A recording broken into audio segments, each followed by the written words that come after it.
So what is up guys, I hope you're all having a good day. So for today's video, I am going to add another tank in my room.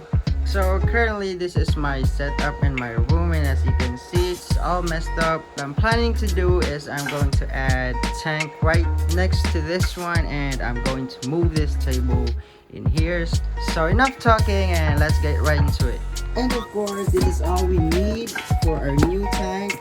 Our new filter, the overhead filter, and what I got here in this box is the aquarium here and the sponge filter and the light for our aquarium.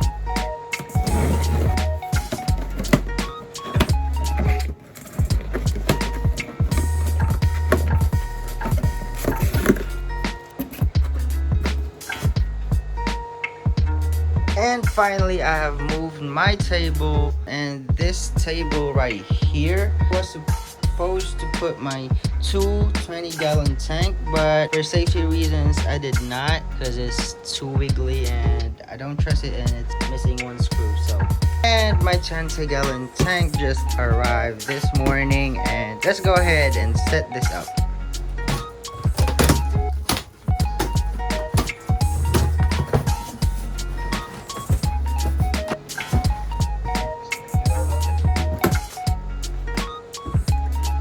So here it is, my new 20-gallon tank is now settled in our table. And just a tip for you guys, if you are setting up a new tank, make sure it is leveled like this so that you will have no problems in the future, because once you have placed your aquarium and you have put the water and all the filters, it will hard to move. So before you put water in your tank, make sure it is leveled and just make sure it is in place. And as you can see, I added a piece of wood because my table is a bit short. I think it's good, and let's go ahead and put the filters, put water in our tank.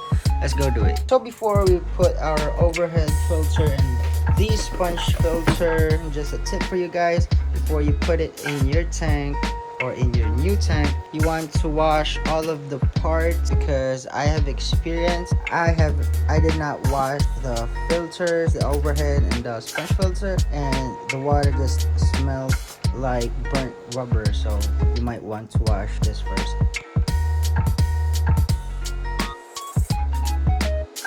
So now that I have washed all the parts of the filter, so let's go ahead and put some water in this tank.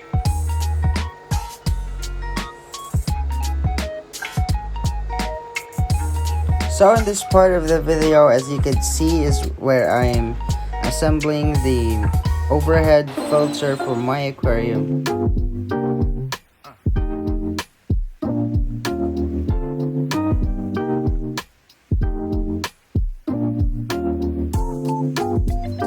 So the overhead filter is done, and this is what it looks like. So next one is a sponge filter, and the last one before we put water in our tank is the heater.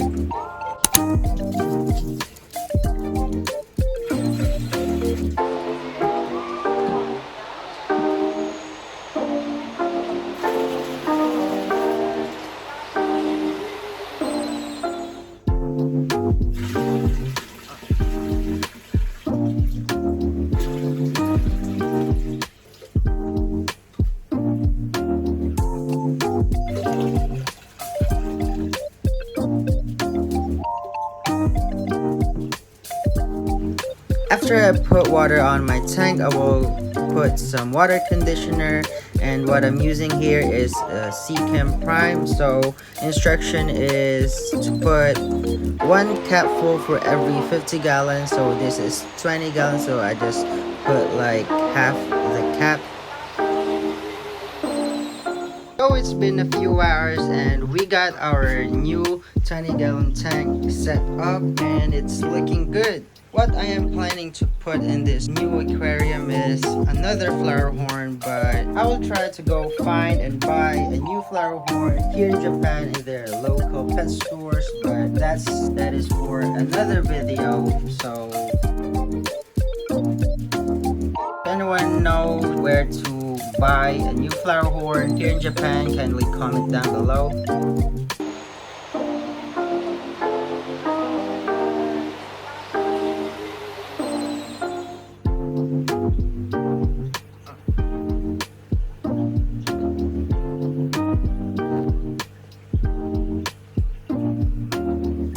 got our heater right here, the sponge filter and the overhead filter. So basically that's all you need when having a flower horn. And for anyone out there who wants to have a flower horn, first what you want to do is buy all the things you need for a flower horn. So basically the heater, the sponge filter, and the overhead filter. So buy the whole aquarium setup first before you actually buying the flower horn. So then let's say you have bought already the whole setup for an aquarium and you have to cycle your tank for 3 to 4 weeks. Now I know that's a lot of time. If you want to speed up the cycle of your tank, you can ask, or if you have an old tank that has a sponge filter already running in it, you can transfer that to your new tank so that beneficial bacteria from the old sponge filter will grow in your new tank. So that is all the tips that I have in mind. So if you guys have a question, you can comment down below. And if you have reached this part of the video, I'm asking you to please subscribe to my channel. I would really appreciate it a lot. Thank you so much.